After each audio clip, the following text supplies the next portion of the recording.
할렐루야. 네, 오늘은 제목이 무감각은 병입니다. 에베소서 4장 19절 말씀을 보면요, 이런 말이 있어요. 같이 읽어보겠습니다. 그들이 감각 없는 자가 되어 자신을 방탕에 방임하여 모든 더러운 것을 욕심으로 행하되. 감각 없는 자가 된다, 이런 말이 있어요. 감각, 무감각. 네. 여러분 사진 한 장을 볼 텐데요. 이 사진은 옛날 사진이겠죠. 무슨 사진일까요? 여기엔 아이들이 이렇게 쭉 서 있고요. 여기는 주로 이제 엄마들 같아요. 다 이제 엄마들이 이렇게 쭉 서 있고 그렇습니다. 이렇게 쭉 저 끝에까지 이렇게 서 있어요. 무슨 소풍 온 사진일까요? 이 사진 밑에 달린 그 설명 글을 읽고 되게 마음이 아프더라고요. 여기가 어디냐면 소록도예요. 옛날 소록도. 그러니까 문둥병 혹은 나병이라 불리던 그 한센병 환자들을 격리하던 자해원이라는 그 수용시설 입구죠. 입구. 이 사진은요, 그곳에서 열리곤 했던 면회식이에요. 면회식. 이 오른쪽이 나병에 걸린 엄마들이고요, 왼쪽이 그들의 아이들인 거예요. 그러니까 이제 엄마 보러 소록도까지 온 거예요. 왔는데 바람을 등지고 이렇게 쓴다 그래요. 바람이 이렇게 부는 거죠. 그럼 그쪽에 이렇게 서서 이렇게 뛰어서 엄마 이렇게 보고 엄마랑 몇 마디 주고받고 그러고 가는 거예요. 소록도까지 와갖고 감염될까봐 그랬다고 하네요. 소록도 그 먼 길까지 와서는 엄마 손 한번 잡아보지도 못하고 돌아가는 겁니다. 이게 참 무서운 병입니다. 나병, 문둥병. 실제로 우리나라에 나병 환자들이 되게 많았었다고 그래요. 주로 이제 얼굴 같은 데가 이렇게 흉측하게 변해가고 코가 뭉그러지고 손가락이 마디마디가 다 떨어져 나가고 발가락이 떨어져 나가고 그럽니다. 여러분, 이 나병이 지금은 완전히 사라진 병일까요? 아니라고 그래요. 전 세계적으로도 여전히 발병하고 있고 우리나라에서만 한 해 평균 10명 정도의 환자가 발생하고 있답니다. 여전히. 물론 이제 지금은 이제 치료 가능한 병이지만 그래도요, 이게 치료 시기를 놓치면 심각한 병으로 발전합니다. 신경계통에 손상이 와서 감각이 무뎌지고 나중에 썩어갖고 손가락이나 발가락, 코 등이 이렇게 잘려나가고 뭉개지고 그러는 거예요. 이렇게 설교를 준비하다 보니까 그 문둥병에 걸린 한 시인의 시가 있어요. 한하운이라는 시인인데요. 제목이 전라도길이에요. 가도 가도 붉은 황토길, 숨막히는 더위뿐이라. 낯선 친구 만나면 우리들 문둥이끼리 반갑다. 천안 삼거리를 지나도 수세미 같은 해는 서산에 남는데 가도 가도 붉은 황토길, 숨막히는 더위 속으로 절름거리며 가는 길. 신을 벗으면 버드나무 밑에서 집가다비를 벗으면 발가락이 또 한 개 없어졌다. 앞으로 남은 2개의 발가락이 잘릴 때까지 가도 가도 천리 먼 전라도길. 그랬어요. 예수님 시대에도요, 뭐 구약 시대도 마찬가지지만 예수님 시대에도요, 이 나병 환자들이 있었습니다. 저는 이 나병을 치료하시는 예수님의 이야기를 볼 때마다 예수님은 이 나병이 치료되기를 원하셨다, 이런 생각이 들어요. 여러분, 나병은 치료받아야 됩니다.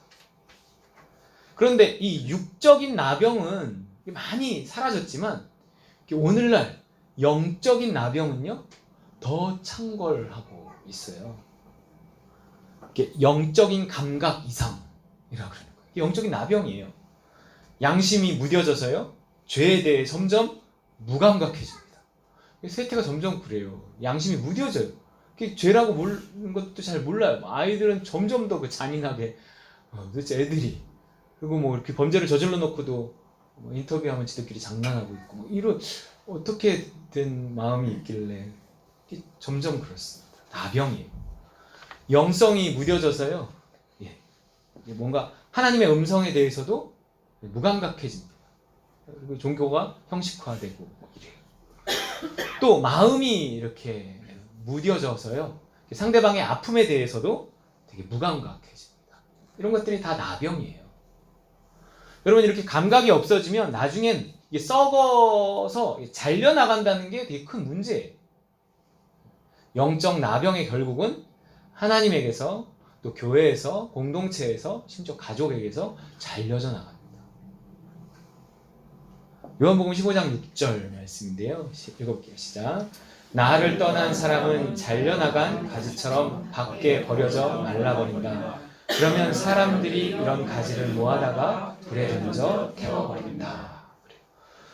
여러분, 무감각이, 이 영적인 무감각이 오래되면은요, 나중에 말라서 잘려버려요. 그러면 사람들이 그걸 갖다가 불에 던져 태워버린다고요. 그러니까 이건 치료돼야 됩니다. 예수님은요, 이 나병이 치료되기를 간절히 원하셨어요. 그래서 오늘 본문에도 이렇게 나오잖아요. 읽어볼게요. 시작. 한 나병 환자가 예수께 와서 꿇어엎드려 간구하여 이르되 원하시면 저를 깨끗하게 하실 수 있나이다. 예수께서 불쌍히 여기사 손을 내밀어 그에게 대시며 이르시되 내가 원하노니 깨끗함을 받으라 하시니. 예수님이 원하셔요. 여러분, 어떠신가요? 좀 이렇게 감각 이상이 좀 느껴지시나요? 이상하게 이렇게 감각이 없네. 얼른 병원 가봐요. 얼른. 네. 여러분, 양심이 이렇게 살아 있으신가요? 혹은 이게 우리 감정이 살아 있나요? 감정도 메말라요. 나중에. 또 영적인 감각이 살아 있으신가요? 영적인 감각이라는 게 있어요. 이게 자꾸 무감각해지고 이렇게 딱딱해져요. 여러분, 이 무감각의 근본 원인은요, 뭐냐면 사랑 계통의 이상 때문입니다. 이게요, 사랑이 식어갈 때 생기는 현상이 무감각이에요. 사랑이 식어갈수록 사람이 점점 더 무감각해져요.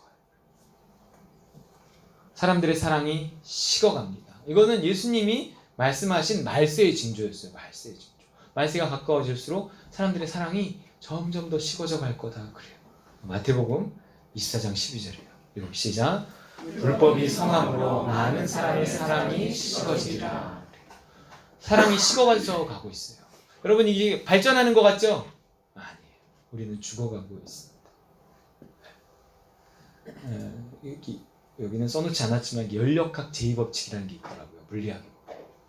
그게 이제 뭐 엔트로피 법칙이라고도 하는데, 이게 세상에 뭔가 이렇게 점점 좋아지는 쪽으로 갈 수가 없다는 거예요. 이제 어떤 에너지를 써버리면 그게 환원될 수 없는 어떤 에너지로 이렇게 다 뭐 어딘가에 이렇게 퍼져버리기 때문에, 그러니까 자동차를 새 차를 사면 점점 중고가 되지, 중고차를 샀는데 내가 아무리 닦고 뭐 어쩌고 한다고 해도 그게 점점 새 차가 되지는 않는다는 거예요. 이게 우리 이 시대가 발전하는 것 같은데 그렇지가 않아요.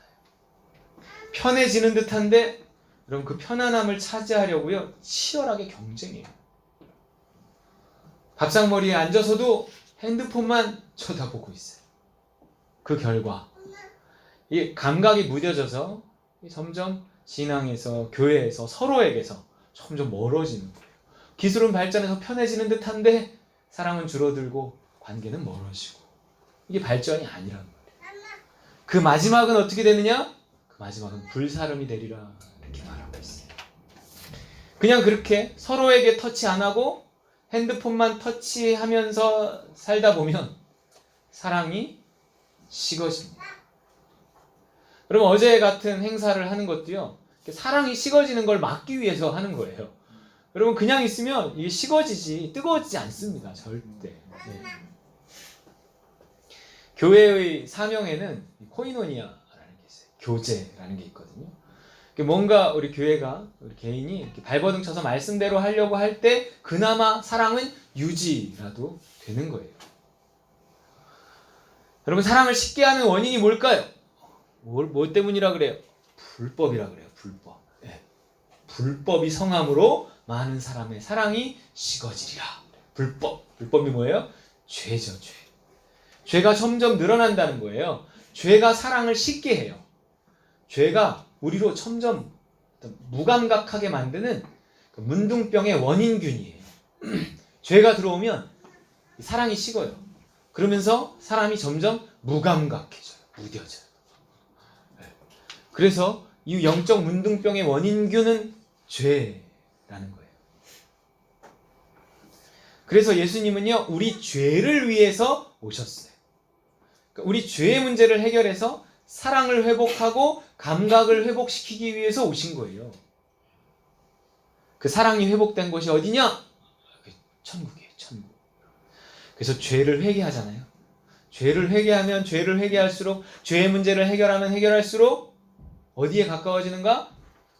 천국에 가까워지는 거예요. 그래서 회개하라, 천국이 가까이 왔느니라 그런다는 거예요. 우리가 죄로 말미암아 이렇게 살아가면서 하는 죄로 말미암아, 상처들로 말미암아 이게 무뎌진 이 감각이요, 뭔가 자꾸 회개하고 회개하다 보면 감각이 살아나고 사랑이 다시 회복되고 그러면서 천국이 회복되는 거예요. 38절 말씀에 이러잖아요. 시작. 이르시되 우리가 다른 가까운 마을들로 가자. 거기서도 전도하리니 내가 이를 위하여 왔노라 하시고 그랬어요. 예수님이 전도하러 왔다. 전도는 뭐냐면 도를 전하는 거예요. 도를 아십니까? 하는 그 도가 아니라 도를 전하려고 오셨는데, 전도하려고 오셨는데, 예수님은 도대체 예수님이 전하신 도라는 게 뭘까요?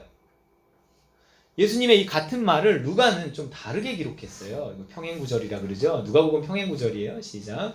예수께서 이르시되 내가 다른 동네들에서도 하나님의 나라 복음을 전하여야 하리니 나는 이 일을 위하여 보내심을 받았느냐 하시고. 그러니까 전도했다는 게 뭐예요? 도를 전했다는 건데 그 도가 뭐예요? 예수님이 전한 도, 하나님의 나라 복음이에요.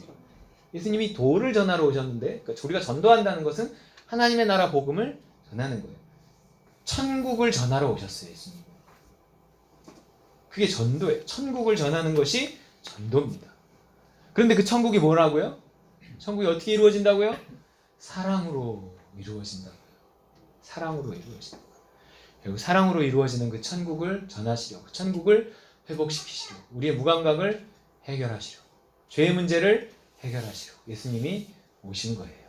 회개하게 해서, 죄의 문제를 해결하게 해서 사랑을 회복하고 천국을 회복하고 우리의 감각을 회복하고 예수님이 이 일을 위해서 오신 거예요. 욕심과 이기심을 이기고요, 사랑하게 하시려고 예수님이 오신 겁니다. 감각을 회복해서 이렇게 더불어 살아갈 수 있게 하려고 오신 거죠.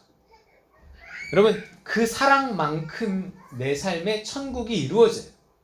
내가 회복한 사랑만큼이 내가 회복한 천국, 내가 들어가 있는 천국 그만큼이에요.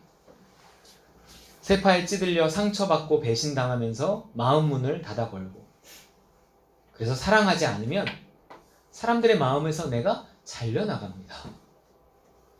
나는 상처받아서 배신당해서 그래서 마음 문을 닫은 것뿐인데 어느 순간 그 일과 상관없는 사람들조차도 나에게서 이렇게 떨어져 나가기 시작해요.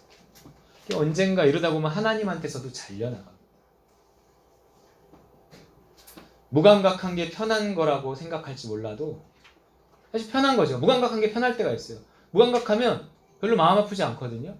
상처받지도 않거든요. 그래서 일부러 마음을 닫아버리고 마음을 단단하게 만들어요. 그러면 상처받을 거라고 생각하지 않을지 모르겠지만 그 단단한 마음엔 누가 접근을 하지 못합니다. 단단한 마음은 나도 모르는 사이에 다른 사람에게 또 상처를 줘요. 그러면서 자꾸 잘려나갑니다. 양심이 살아나고 사랑으로 채워지지 않으면 언젠가 심판이 임해요. 그 심판이 뭐예요? 어느 날 손가락이 떨어져 나가고요, 발가락이 잘려나가고요, 얼굴이 흉측하게 변해가요. 우리가 문둥병 환자들을 보면서 손가락이 떨어져 나가는데 아파? 그럼 안 아파. 너 안 아파서 좋겠다. 이럴 수 있어요? 안 아픈 거 좋은 게 아니에요. 이게 아플 때는 아파야 합니다. 이게 살아있다는 증거거든요. 이 손가락이 떨어지고 발가락이 잘려나가고 얼굴이 흉측하게 변하는 것은 사랑이 식을 때 나타나는 현상입니다. 이 사람도 떨어져 나가고 저 사람도 떨어져 나가고 기쁨은 사라지고 얼굴에 어두움이 들어요. 주변에서 그런 사람 못 보셨나요? 문둥병에 걸리는 거예요. 문둥병. 오늘날에 많아요. 문둥병이 점점 많아져요. 결국 일단 사진 보여주세요. 네. 결국 자식에게서도 멀어지게 하는 게 문둥병이죠. 자식조차도 다가오지 못하게 만들어요. 사실 본인도 피해자거든요. 누군가에게 상처받고 배신당하면서 옮은 거예요. 옮은 거. 그리고 자신도 누군가의 상처 줌을 통해서 그 병을 또 이렇게 퍼뜨립니다. 옮기만 하는 게 아니라 퍼뜨리기도 해요. 나만의 문둥병 기억하시죠? 구약 시대부터 나오는 그 지긋지긋한 문둥병을 끝내시려고 예수님이 오신 겁니다. 하나님 나라에는 문둥병이 없다. 왜냐? 거긴 사랑이 있기 때문이다. 이 문둥병을 치료하시는 사건을 통해서 예수님이 그걸 보여주고 싶으셨던 거예요. 하나님 나라를 전파하시면서 문둥병을 치료하셨다. 하나님 나라에는 문둥병 같은 거 없다. 거긴 사랑이 있기 때문이다. 회개해라. 나를 통해 죄의 문제를 해결해라. 그래서 천국에, 그래서 사랑에 들어가 내가 원하노니 깨끗함을 받으라. 대복음 4장 17절 시작. 이때부터 예수께서 비로소 전파하여 이르시되 회개하라. 천국이 가까이 왔느니라 하시더라. 이게 뭐예요? 죄의 문제를 해결할 때 천국이 온다는 거예요. 죄와 싸울 때 사랑이 찾아온다는 거예요. 예수님은요, 우리가 죄를 이겨서 사랑하게 하시려고 오신 거예요. 양심에 거리끼는 일을 했다면 회개해야 돼요.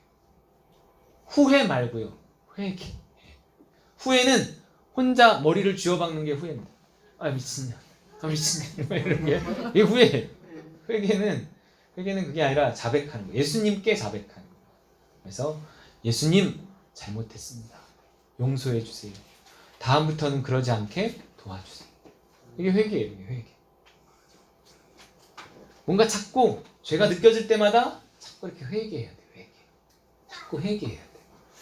그러면 그 죄가 용서받을 뿐만 아니라 점점 그 죄에서 멀어져요. 내 죄를 자꾸 빛 가운데 이렇게 드러내. 하나님 빛이시잖아요. 예수님 빛이시잖아요. 빛 가운데 자꾸 드러내. 우리가 우리 죄를 자백하면 저는 미쁘시고 의로우셔서 우리 죄를 사하실 뿐만 아니라 모든 불의에서 우리를 깨끗하게 하신다. 죄에서 멀어지게 하신다는 거예요. 하나님께 가까워지는 거예요. 회개를 통해서. 죄에서 멀어진다는 건 하나님께 가까워진다는 겁니다. 이게 사랑에 가까워진다는 거예요. 회개를 통해서 사랑에 가까워지니까 감각들이 살아나요. 그러면서 첫째, 감각이 살아나면 자꾸 회개하면서 뭔가 우리 사랑이 회복되고 영적인 감각들이 살아나잖아요. 그러면 이상하게 하나씩 깨어졌던 관계들이 회복됩니다. 내가 무감각해지면서 깨어졌던 관계들이요, 이 감각이 회복되면서 관계가 회복돼요. 그래서 그 사람의 행위가 여호와를 기쁘시게 하면 그 사람의 원수라도 그와 더불어 화목하게 하시느니라. 뭐 이런 말씀도 있어요.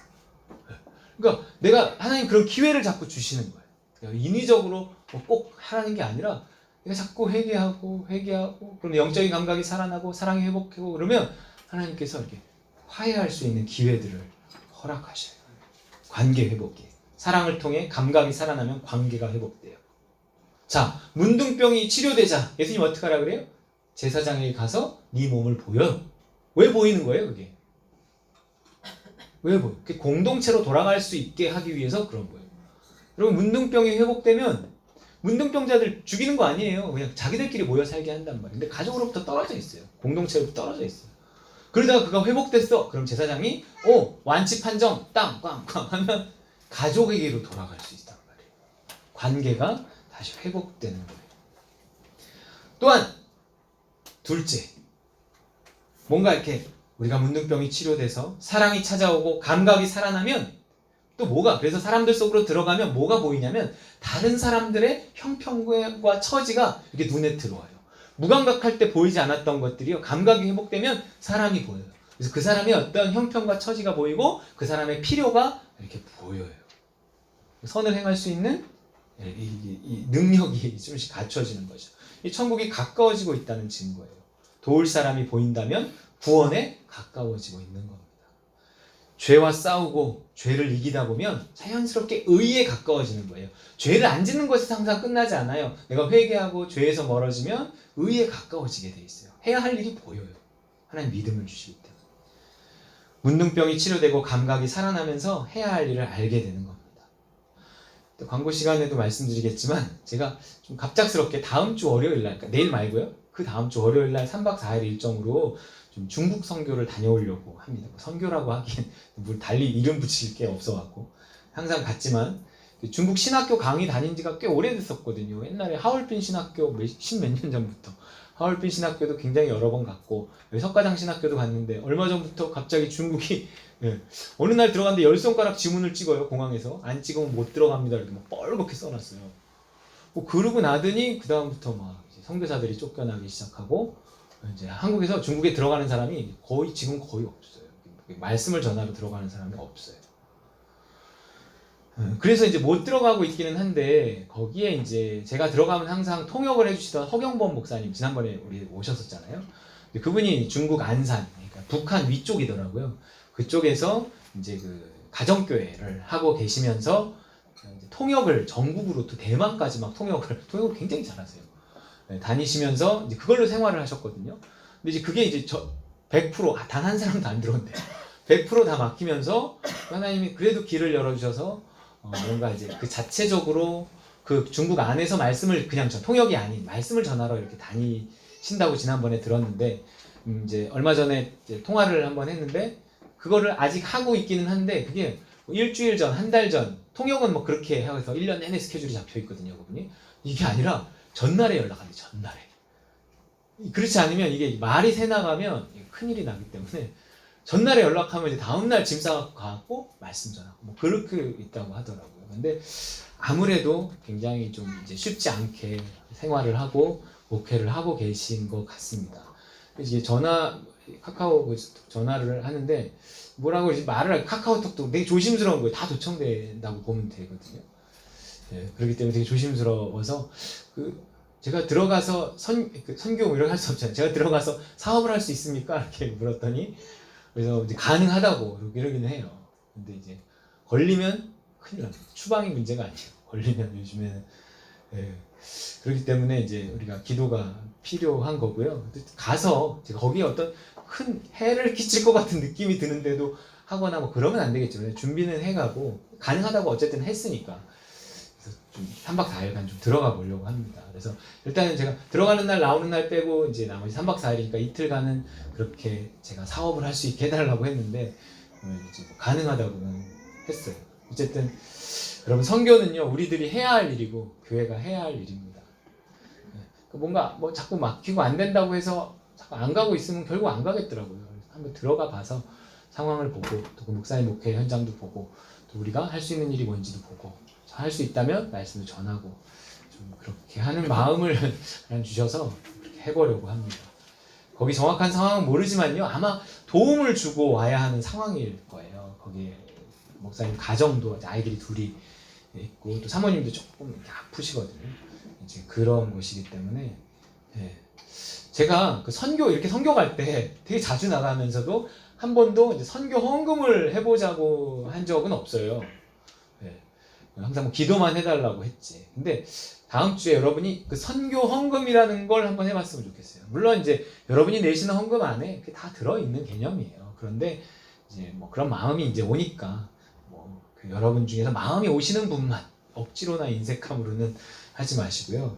뭔가 이렇게 마음이 오시는 분만 이렇게 이 선교에 동참하실 수 있으면 무슨 뭐 큰 어떤 것이 아니라 마음 오시는 분이 마음 오시는 만큼만 이렇게 동참해 주시면 제가 그래 봉투를 준비해 놨거든요. 뒤에 이제 오늘 가져가시거나 다음 주에 또 이렇게 비치해 놓을 테니까요. 이렇게 준비해서 다음 주에 좀 헌금을 한번 하시면 제가 여러분이 하는 헌금은 이제 봐서 이제 그걸로 충분하다 싶으면 그걸 그대로 전달하고 부족하다 싶으면 좀 교회가 보태고 이렇게 해서 좀 거기에 전달하고 오면 좋겠다 하는 생각이 듭니다.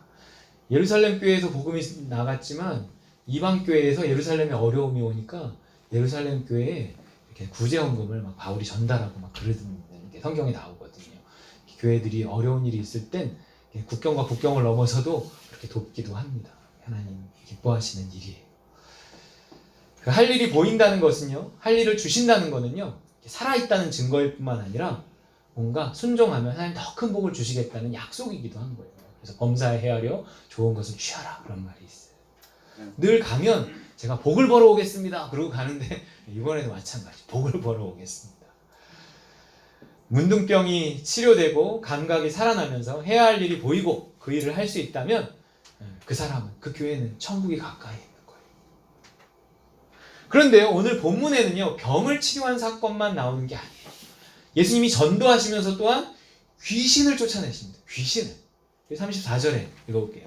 시작. 예수께서 각종 병이 든 많은 사람을 고치시며 많은 귀신을 내쫓으시니. 39절.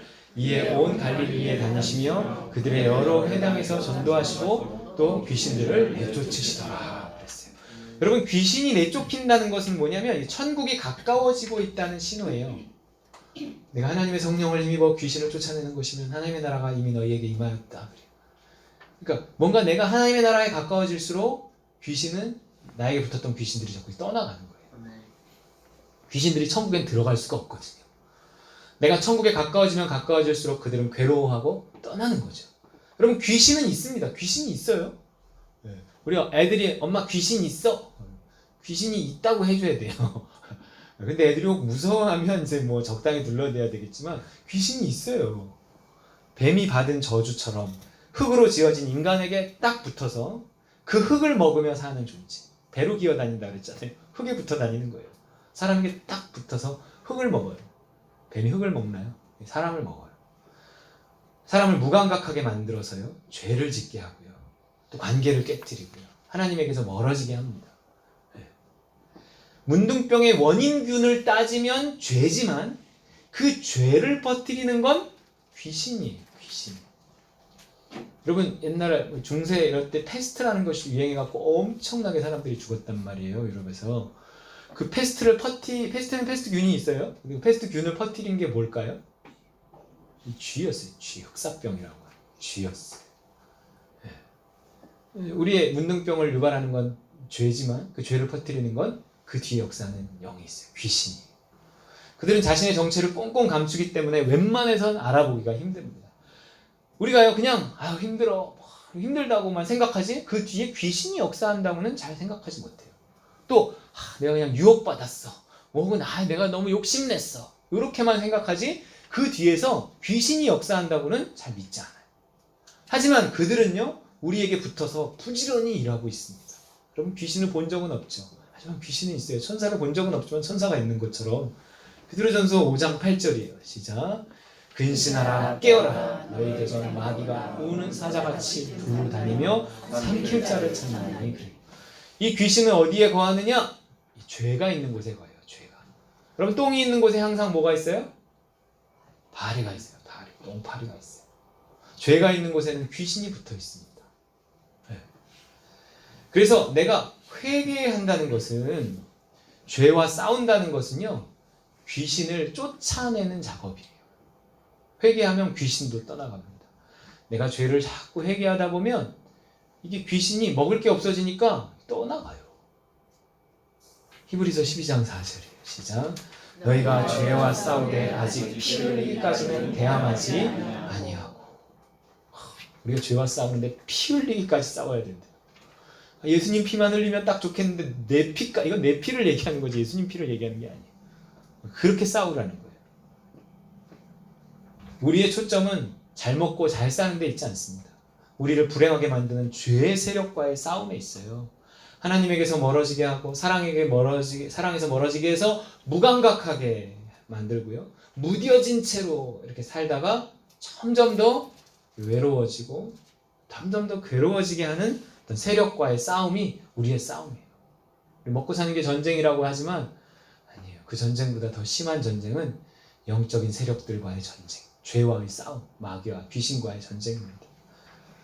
에베소 4장 19절 말씀 처음에 나왔던 거죠. 시작. 그들이 감각 없는 자가 되어 자신을 방탕에 방임하여 모든 더러운 것을 욕심으로 행하네. 감각 없는 자, 나병 환자를 말합니다. 그 뒤에 역사하는 영, 귀신이에요. 귀신. 이 한 방에 날려버리는 건 내가 하나님 나라에 들어가는 것밖에 없습니다. 하나님 나라에 들어가는 순간, 하나님 나라에 가까워지는 순간 귀신들이 떨어져 나가고 나의 이 무감각이 이렇게 살아나고 사랑이 회복되고 그래요. 그래서 계속 회개해야 돼요. 계속 회개. 이번 주에 문득 그런 생각이 들더라고요. 사람에게 귀신이 붙어 있다. 분명 사람에게 귀신들이 붙어 있어요. 그래서 교도관들 사이에는 그런 말이 있대요. 사형수가 딱 죽으면 그에게 있던 귀신이 그를 제일 처음 만지는 사람한테 이제 들어간다 이런 말이 있어갖고 사형수들이 그 교도관들이 사형수 만지는 걸 되게 꺼려한다고. 사람에게 귀신이 붙어있다가 그 귀신이 언제 떠날까 그런 생각해봤어요. 죽으면 떠나지 않을까. 여러분 우리도 죄에 대해서 죽으면 귀신이 떠나겠구나. 죽어서 천국에 이르면 귀신이 떠나겠구나 하는 거예요. 회개한다는 건 예수님과 함께 십자가에 죽는 겁니다. 자꾸 회개한다는 건 예수님과 함께 자꾸 죽는 거예요. 죽으면 하나님 나라에 들어가요. 회개하면 병이 치료되고요. 회개하면 귀신이 떠나갑니다. 여러분 회개하시기 바랍니다. 천국이 가까이 있어요. 십자가 붙들고 죄와 싸워야 합니다. 죄를 졌다면 회개해야 돼요. 마음의 죄, 생각의 죄, 말로 짓는 죄, 행위로 짓는 죄 다 회개하면서 죄와 싸울 때 하나님의 사랑이 임합니다. 나 별로 죄 짓는 게 없는데요.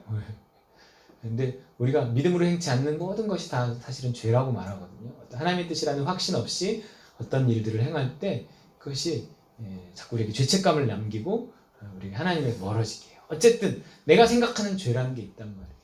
그런 죄라는 것들이 있다면 자꾸 회개해야 돼. 자꾸 회개. 아예 몰라. 그러고 넘어가면 계속 무뎌져요. 자꾸 회개하고 회개하고 회개하고 회개해야 돼. 그러면서 우리가 살아나는 거예요. 그러면서 우리가 죽는 거죠. 십자가 예수님과 함께 점점 더 죽을수록 점점 더 살아나는 거예요. 점점 더 우리의 감각도 살아나고 우리의 사랑도 살아나고 우리가 천국에서 살아나는 겁니다. 사랑하며 살아야 합니다. 문둥병은 치료받아야 돼요. 그래서 우리가 사람들 속으로 다시 돌아가야 합니다. 감각 있는 자가 되어 더불어 행복하게 살아가시는 우리 따릉과 그림 식구들 다 되시기를 주님의 이름으로 축원드립니다. 아멘.